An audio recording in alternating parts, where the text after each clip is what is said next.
तकरीबन 200 साल पहले एक अफवाह फैली थी कि कनाडा के जंगल के दूसरी तरफ एक नदी बहती है जिसे गोल्ड रिवर कहा जाता है, क्योंकि उसमें लाखों करोड़ों का सोना छुपा है। इसीलिए हजारों की तादाद में लोग अपनी किस्मत आजमाने के लिए वहाँ जाना चाहते हैं, लेकिन उन्हें चाहिए थी एक ऐसी गाड़ी जो बिना पहिए की हो। इसीलिए उन्होंने कुछ कुत्तों को इसमें लगा दिया जो उनकी गाड़ी को उन खतरनाक जगहों पर घसीटना शुरू करते हैं। लेकिन आज तक किसी को वो नदी मिल नहीं पाई। लेकिन इन सब के बाद एक बूढ़ा शख्स वहाँ गया जिसकी नीयत साफ थी और इरादे नेक थे, लेकिन क्या उसे वो सोने की नदी मिल पाती है? चलिए जानते हैं। हमारी कहानी की शुरुआत होती है कुत्ते से, जो कि टाउन का राजा है और इसे लोग पग के नाम से पुकारते हैं। उसका जो दिल करता है वो करता है, उसे कोई भी कुछ नहीं बोलता, क्योंकि वो इस टाउन के सबसे अमीर घराने के मालिक का पेट है, जिन्हें लोग जज साहब के नाम से पुकारते हैं। पूरे बाजार में वो इधर उधर तबाही मचा रहा था कि तभी जज साहब की माली की नजर उस पर पड़ती है, जिसके इरादे कुछ नेक नहीं लग रहे हैं। दरअसल आज के समय पर भी पग जैसे भारी भरकम डॉग की आवश्यकता लोगों को है, क्योंकि लोग अभी भी उस खजाने की तलाश में लगे हुए हैं। इसके बाद हम देखते हैं कि पग जब घर में जाता है तो वहाँ भी उसे कुछ ऐसा ही हाल होता है। पूरा घर उसने अपने सर पर उठाया था, क्योंकि जब वो भागता है तो पूरा घर कंपन महसूस करता है। इसीलिए अब जज साहब उसका खान पान बाहर कर देते हैं, क्योंकि उसकी शैतानी अब धीरे धीरे बढ़ती जा रही है। एक रोज घर में एक शानदार दावत का आयोजन किया जाता है, जिसके लिए अलग अलग किस्म के पकवान बनाए गए थे, क्योंकि शहर के बड़े लोग आ जाने वाले। उससे पहले ही पब ने भयंकर तबाही मचा दी और जिसे देखकर जज का भी सबर का बांध टूट जाता है। वो उसे बहुत सुनाते हैं, यहाँ तक कि उन्होंने सजा के तौर पर उसे पूरी रात घर से बाहर रखा। वो अब बहुत ही ज्यादा डर रहा है, क्योंकि तेज बारिश और बिजलियों की आवाज से उसे डरा रही है। इतने में उसे माली की आवाज सुनाई थी, जो उसे बिस्किट देने के बहाने दूसरी तरफ बुला रहा था। पग उसे जानता था, इसीलिए उसके बुलावे पर चला गया। लेकिन दोस्तों, उसने धोखे से उसे केज में बंद कर दिया। तभी वहाँ पग ने देखा कि उसे कोई पैसे दे रहा है, यानी कि उसने उसे बेच दिया किसी को, जो देखकर वो बेचारा मायूस हो जाता है। पर अब यहाँ से कहानी अलग मोड़ पर जाने वाली है और हमें ये सिखाने में कोई कसर नहीं छोड़ेगी कैसे जब किसी के कंधों पर जिम्मेदारियां आती हैं तो अपने सारे शौक वो भूल जाता है, सिर्फ 2 वक्त की रोटी का मोहताज हो जाता है। कुछ देर के बाद उस केज को एक ट्रेन में शिफ्ट कर दिया जाता है। वहाँ जब पग की आंख खुली तो उसे काफी तेज भूख लगी थी, पर वो अभी भी उस केज में बंद था। इतने में एक शख्स आकर उसे तौर तरीके सिखाना शुरू करता है, पर ये तो उस पर ही हमला कर देता है। लेकिन अंत में वो आदमी इस पर बहुत मारता है, जिससे बेचारा पग वहीं बैठ जाता है, क्योंकि अब शायद उसके हाथ में कुछ भी नहीं है। वो अब शहर का राजा नहीं रहा। कुछ देर बाद उसे दूसरे कमरे में शिफ्ट कर दिया जाता है, जहाँ पर उसी की तरह और भी कुत्ते थे, जिन्हें शायद ऐसे ही चुनकर या फिर धोखे से यहाँ लाया गया हो। पर वो हिम्मत नहीं हारेगा, इसीलिए मौका देखकर ही उसने अपनी चाल चली और भाग निकला। लेकिन ये क्या दोस्तों, वो तो किसी और ही दुनिया में आ चुका है। ये उसका गाँव थोड़ी है, ये तो कोई बर्फीली जगह है और अभी वो इस चीज पर खड़ा है। वो एक समुद्री जहाज है, जो देखकर वो समझ गया कि अब कुछ नहीं होने वाला, सब कुछ खत्म हो चुका है। खैर, अब जहाज रुकता है तो पग बाहर के नजारों से रूबरू होता है। ये जगह और ये लोग उसके लिए काफी अजीब थे। दरअसल यहाँ पर ज्यादातर लोग सोने की तलाश में आते हैं, पर मिला आज तक किसी को नहीं है। इतने में पग के पांव बर्फ पर पड़ते हैं, जो वो बेचारा डर के मारे पीछे हट जाता है। हटे भी क्यों ना, उसने आज तक बर्फ नाम की चीज देखी ही नहीं।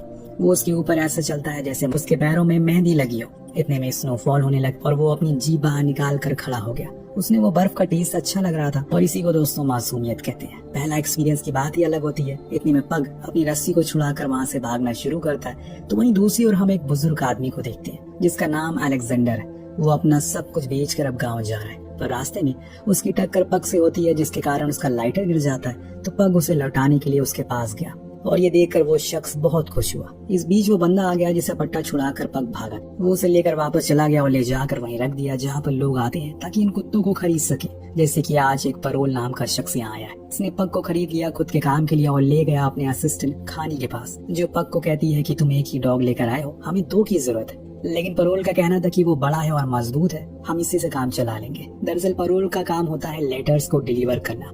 इसके लिए उन्हें बहुत दूर दूर तक ट्रैवल करना पड़ता है, जिसके लिए उसे काफी डॉग की जरूरत पड़ती है जो उसके स्लेज को खींच सके। और इन सभी का डॉग जो कि हेड होता है वो बहुत ही अकड़ू और गुस्से वाला डॉग था, इसीलिए उसे बहुत सब डरते हैं। अब बारी आती है स्लेज को खींचने के, लेकिन पग को इन चीजों का कोई तजुर्बा नहीं है, इसीलिए वो इस काम को कर ही नहीं पाता और बार बार गिर जाता है। पर परोल अपनी बग्गी को नहीं रोकता, क्योंकि वो चाहता है कि पग और डॉग की रफ्तार से भागे। यही गलती उस पर भारी पड़ जाती है, क्योंकि आगे जाकर वो सभी एक खाई में गिर जाते हैं। लेकिन वो फिर दोबारा से भागना शुरू करता है और अब अंधेरा हो चुका है। अब ऐसे में सफर नहीं किया जा सकता। वो लोग वहीं कैंप लगा लेते हैं, पर हमारे पग को ठंड लग रही थी, इसीलिए वो कैंप में जाकर खानी को बाहर कर देता और खुद जाकर सो जाता है। पर कुछ ही देर में जब खाने की आंख खुलती है तो वो उसे लात मारकर बाहर कर देती है, जिससे उसे उसी ठंड में सोना पड़ता है। लेकिन पप को पूरी रात नींद नहीं आती, बाहर ठंड जो इतनी भयानक थी। लेकिन इससे कोई फर्क नहीं पड़ा क्योंकि अगले दिन फिर से उसे वही कल वाला काम करना पड़ता है।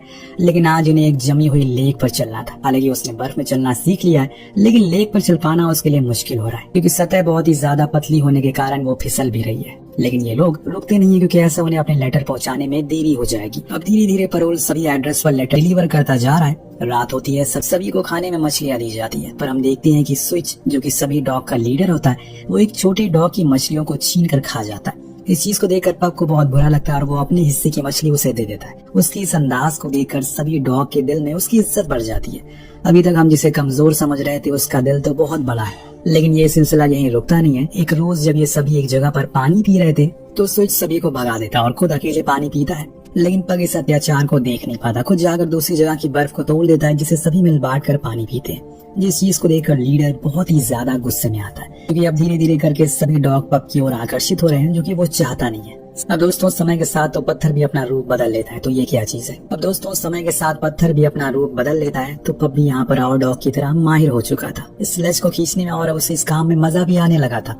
लेकिन अभी तो ये सिलसिला शुरू हुआ है। ऐसे ही एक दिन जब ये सभी आगे बढ़ रहे होते हैं तो बर्फ पतली होने लगती और खानी चेक करने के लिए खुद आगे गई। लेकिन तभी एक जगह की बर्फ इतनी नरम थी कि उसका भार झेल नहीं पाती और वो टूट जाती है, जिससे खानी पानी में गिर गई। तभी पप खुद की जान की परवाह ना करके पानी में कूद जाता और उस ठंडे बर्फ के नीचे से होकर उसी की ओर बढ़ता है। फिर एक जोरदार टक्कर के साथ बर्फ को तोड़कर बाहर आ जाता है, जो देखकर परोल बहुत खुश हुआ।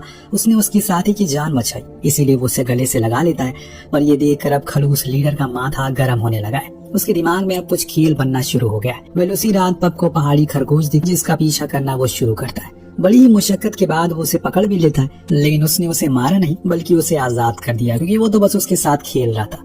लेकिन उसी समय वहाँ लीडर आ गया, जिसने उस खरगोश को मार दिया, फिर पप पर भी हमला कर दिया। दोनों में जोरदार भिड़त हुई, लेकिन लीडर ज्यादा फुर्तीले होने के कारण वो जंग को जीत जाता है और उसने उसे इस कदर चोटिल कर दिया कि वो अब उठ भी नहीं पा रहा है। तब उसके बाकी साथी उसकी हिम्मत बढ़ाते हैं ताकि वो लड़ सके, जो देख स्विच अब उनकी ओर बढ़ना शुरू करता है। अब वो किसी को नहीं बख्शने वाला है। लेकिन तभी पग में जान आ जाती है और जाकर स्विच को गर्दन से पकड़कर जमीन पर पटक देता है, जिससे कि अगली बार वो खड़े होने के काबिल ही ना पाए। हार मानकर वो वहाँ से दूर चला गया।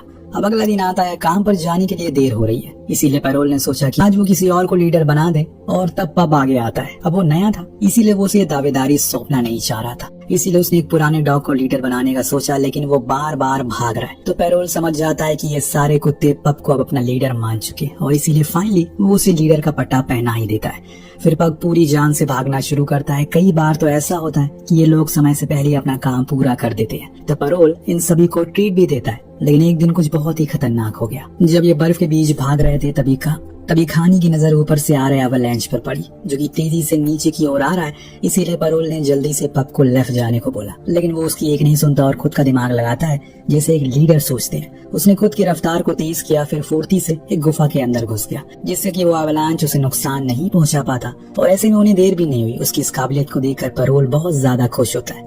लेकिन जब पब ने सभी को वो लेटर पढ़ते हुए देखा तो वो उसे एहसास हुआ कि वो कितना अच्छा काम कर रहा है, क्योंकि वो लोग अपनों के लेटर पढ़कर बहुत ही ज्यादा खुश होते हैं। अब फिर से सुबह को ये लोग सारे रिटर्न लेटर को इकट्ठा करके अपने सफर के लिए शुरू होते हैं। पर तभी पीछे से एक आवाज आती है जो सुन पब अचानक से रुक गया। असल में ये अलेक्जेंडर था, जिसे लेटर डिपॉजिट करने में देरी हो चुकी थी। इसीलिए पैरोल कहता है कि वो उसका लेटर नहीं ले सकता, लेकिन पब खुद जाकर उसके हाथों से वो लेटर ले लेता है, जो देख अलेक्जेंडर कहता है, मैं तुम्हें पहचानता हूँ, शुक्रिया, उम्मीद है कि तुम भी मुझे पहचानते होगे। पग अपनी नम आंखों से उससे कहता है कि हाँ। फिर वहाँ से ये लोग निकल गए। जब ये लौटे तो पैरोल को सरकार की तरफ से लेटर मिला, जिसमें लिखा कि अब घर घर जाकर लेटर डिलीवर करने का काम बंद कर दो, क्योंकि लोग अब टेलीग्राम इस्तेमाल करने लगे और इसीलिए सभी कुत्तों को बेच दो, जो बढ़कर पैरोल को बहुत बुरा लगता है।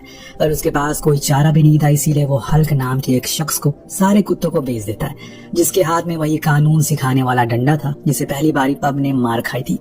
लेकिन अब हल्क इन सभी से दुगना सामान खिंचवाना शुरू करता है, जो कि पब खींच ही नहीं पाता। तभी वहाँ अलेक्जेंडर आता है, जो उसे समझाता है कि वहाँ मत जाओ, वहाँ पर अभी बर्फ पिघल रही है। ऐसे में सभी को जान का खतरा हो सकता है, लेकिन वो उसकी एक नहीं सुनता। उन बेचारे कुत्तों को किसी तरह खींचने को कहता है और लगातार इतनी भारी वजन को खींचते खींचते पग यहाँ पर बेहोश हो जाता है, क्योंकि सबसे आगे सबसे ज्यादा वजन उसी पर था। ज्यादा जोर देने पर वो जब नहीं उठता तो हल्क उसे शूट करने के लिए अपनी बंदूक निकाल लेता है। लेकिन तभी किसी फरिश्ते की तरह वहाँ पर अलेक्जेंडर वापस आता है और पग को आजाद करवा देता है। सलाह भी देता है कि आगे मत जाओ, पर वो उसकी बात नहीं सुनता। बचे हुए डॉग को लेकर वो निकल जाता है। इधर अलेक्जेंडर पग को लेकर अपने घर आता है, जहाँ पर वो उसे गर्म कपड़े और खाने को कुछ देता है जिससे वो जल्दी ठीक हो जाए। लेकिन 2 दिन बाद जब उसे होश आता है तो अलेक्जेंडर उसे बताता है कि तुम्हारे सारे साथी अब जा चुके हैं, बस तुम ही बचे हो। लेकिन तुम घबराओ मत, तुम यहाँ पर मेरे साथ रह सकते हो आराम से। लेकिन पग को अपने साथियों को खोने का बहुत अफसोस है। न जाने वो किस हाल में होंगे और उनके बिना तो वो कहीं चल भी नहीं पाते और आज वो एकदम अकेले हैं। अभी तक दोस्तों आपने देखा कि पग लेटर को डिलीवर करने का काम करता था, लेकिन अब ये कहानी यहाँ से बदलने वाली है, क्योंकि अब वो लेटर नहीं बल्कि खजाना ढूंढेगा। जी हाँ, जब सुबह हुई तो अलेक्जेंडर ने उसे यूनिकॉर्न का मैप दिखाया और बताया कि हर साल हजारों लोग आते हैं इस उम्मीद में कि उन्हें कुछ मिलेगा। मेरा बेटा 20 सालों पहले आया था, पर उसे सिर्फ हासिल हुई तो मौत। मैं उसकी अधूरी ख्वाहिश को पूरा करूंगा, लेकिन मैं उस जगह से नहीं जाऊंगा जहाँ से बाकी लोग जाते हैं, बल्कि वहाँ से जाऊंगा जहाँ से जाने से हर कोई डरता है। लेकिन मैं ये अकेले नहीं कर सकता हूँ, मुझे तुम्हारा साथ चाहिए। क्या तुम मेरा साथ दोगे? आज पहली बार किसी ने काम करवाने से पहले उसे पूछा है क्या वो इस काम को करेगा या नहीं। ये चीज को देखकर और सुनकर उसका दिल भर आता है। आज पहली बार कोई उससे परमिशन मांग रहा है। वो तैयार हो जाता है, जिसके बाद दोनों ही कश्ती लेकर नदी के रास्ते आगे बढ़ते हैं। हालांकि ये रास्ता बेहद ही खतरनाक होता है, क्योंकि नदी में ऊंची ऊंची लहरें और कठिन मोड़ आ रहे थे, लेकिन पब को इसमें मजा आ रहा था। अंत में अलेक्जेंडर देखता है कि कश्ती में छेद हो गया, इसीलिए वो लोग उसे किनारे लगाकर पैदल ही आगे बढ़ने का सफर तय करते हैं। ये सफर बेहद ही खतरनाक और सक्रिय होने वाला है, इसीलिए अलेक्जेंडर उसे समझाता है तुम्हें एक कदम संभाल कर रखना होगा, वरना खतरा हो सकता है। वहीं दूसरी ओर हम हल्क को देखते हैं, जो अपनी बेइज्जती का बदला लेने के लिए अलेक्जेंडर के घर पर पहुंच गया, लेकिन वहाँ वो उसे कहीं दिखाई नहीं देता। हाँ, वो उसे यूनिकॉर्न का मैप जरूर मिलता है, जो देखकर वो समझ गया कि वो सोना ढूंढने के लिए गया है। सीन शिफ्ट होता है, इन्हें बीच में एक झोपड़ी मिलती है जहाँ ये रहने का फैसला करते हैं, क्योंकि ये बेहद ही खूबसूरत थी। और एक दिन जब वो पास बह रही नदी में नहा रहा होता है तो उसे अचानक से सोने का टुकड़ा मिल जाता है, जो देख वो समझ गया कि वो अपनी मंजिल पर पहुंच चुका है। ये देख पग भी पानी में डुबकी मारता और एक पत्थर को उठाता है, पर अलेक्जेंडर कहता है कि ये सोना नहीं है, तो वह फिर पानी में मुंह डालता और इस बार सोने का बड़ा सा टुकड़ा बाहर निकालता है। लेकिन वो उसकी ओर देखता ही नहीं, इसलिए उसे लगा कि ये भी बेकार है और उसने उसे पानी में फेंक दिया।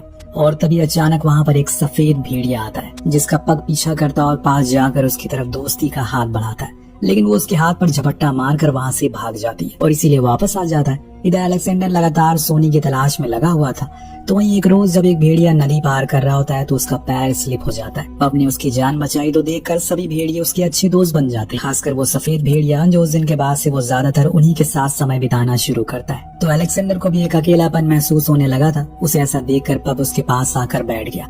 अब जब भी वो वापस लौटा उसके लिए एक शिकार पकड़ कर लाता है, लेकिन एक दिन जब उसने देखा कि अब पब का भी परिवार बन चुका है, उसने फैसला किया कि वो अब अपने परिवार के पास लौट जाए, क्योंकि अब उसने बहुत सारा सोना इकट्ठा कर लिया। इसीलिए उसने पब से कहा कि वो जा रहा है, पर वो यहीं रुके, क्योंकि अब उसका यही परिवार है, लेकिन वो उसे हमेशा याद रखेगा और मरते दम तक नहीं भूलेगा। ये सुनकर पग काफी उदास हो जाता है। उसी रात जब अलेक्जेंडर अपनी झोपड़ी में बैठा हुआ था, तभी वहाँ पर हल्क आ जाता है, जिसने उस पर कई बार शूट किया, जिससे वो वहीं गिर पड़ा और उसके हाथ में लालटेन गिर जाती है, जिससे झोपड़ी में आग लग गई। जब उस आग को पग ने देखा तो फौरन भागते हुए आता और उसने हल्क को उठाकर उसी झोपड़ी में फेंक दिया, जिससे उसकी मृत्यु हो गई। लेकिन अलेक्जेंडर अब अपनी आखिरी सांसें गिन रहा है, इसीलिए उसने जाते हुए पग से कहा, मैं जा रहा हूँ, लेकिन तुम हमेशा अपने परिवार का ख्याल रखना, उनके लिए लड़ना, क्योंकि परिवार ही सब कुछ होता है। चाहे जितनी दौलत तुम कमा लो, आखिर में तुम्हें सुकून परिवार के साथ ही मिलेगा। इतना कहते ही वो इस दुनिया को छोड़कर चला जाता है। पग का यहाँ रहने का कोई मतलब नहीं था, इसीलिए वो उसी सफेद भेड़िया के पास लौट गया। और इसके कुछ समय बाद हम देखते हैं कि उसके 2 बच्चे भी हुए और वो अपने ग्रुप का लीडर है और इस जंगल के वसूलों को पूरी तरह समझ चुका है, जिसके साथ इस कहानी का यही पर अंत होता है। आपको ये खूबसूरत कहानी कैसी लगी हमें कमेंट करके जरूर बताएगा। मिलते हैं अगली वीडियो में। Thank you so much watching.